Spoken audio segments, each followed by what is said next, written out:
मंगल्य मांगल्ये शिवे सर्वार्थ साधिके शरण्ये त्र्यंबके गौरी नारायणी नमोस्तुते। आपल्या सर्व भक्त रसिकांचे स्टार मीडिया 11 तर्फे मी मनीषा भुजबळ सर्वांचे मनपूर्वक स्वागत करते। नवरात्र आली म्हणजे सर्व मैत्रिणींना असं होतं की कधी एकदा गरबा खेळायला जाऊ। वर्षभर उत्सुकतेने वाट बघणारा हा सण आहे, म्हणूनच तुम्हाला मी आज सांगू इच्छिते, गरबा खेळणं काही वाईट नाही बरं का, कारण याला सुद्धा आपल्या महाराष्ट्राची जुनी परंपरा लाभलेली आहे। खरं तर मैत्रिणींनो, गरबा हे नाव आत्ता आलंय, पण जुन्या काळी आपल्या माता भगिनी ज्या होत्या त्या या खेळाला भोंडला असे म्हणायचे।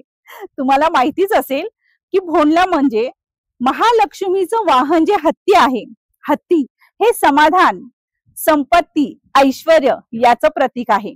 त्यामुळेच आपल्या अंगणामध्ये हत्ती आणि महालक्ष्मीची मूर्ती स्थापित करून सगळ्या गृहिणी त्याच्या अवतीभोवती फेर धरून खूप आनंदाने सहभाग घ्यायचा, घेरा घेऊन नाचायच्यात आणि पुढेच याचं रूपांतर हळूहळू आपल्या आता आधुनिक गरब्यामध्ये झालेलं आहे। तर मैत्रिणींनो, ही महाराष्ट्राला लाभलेली अतिशय प्राचीन जुनी परंपरा आहे बरं का, म्हणूनच यात वावगे असे काहीच नाही। म्हणूनच भोंडला आणि भोंडल्यानंतर खिरापत वाढीचाही एक खूप छानच गोष्ट तुम्हाला सांगू इच्छिते। मैत्रिणींनो, आपण आपली संस्कृती आपल्या मुलांना देतो, म्हणजेच काय तर आपल्या वागणुकीवरनं आपल्या मुलांनाही ते संस्कार मिळतात। खिरापत हा प्रकार असा आहे की जेव्हा भोंडला संपतो त्याच्यानंतर सर्व माता भगिनी आपल्या खाऊ घेऊन येतात, म्हणजेच खाऊचा डब्बा, आणि मग एकत्रित बसून तो सर्वांनी ओळखायचा बरं का, आणि ओळखल्यानंतर एकमेकीला तो भरवायचा।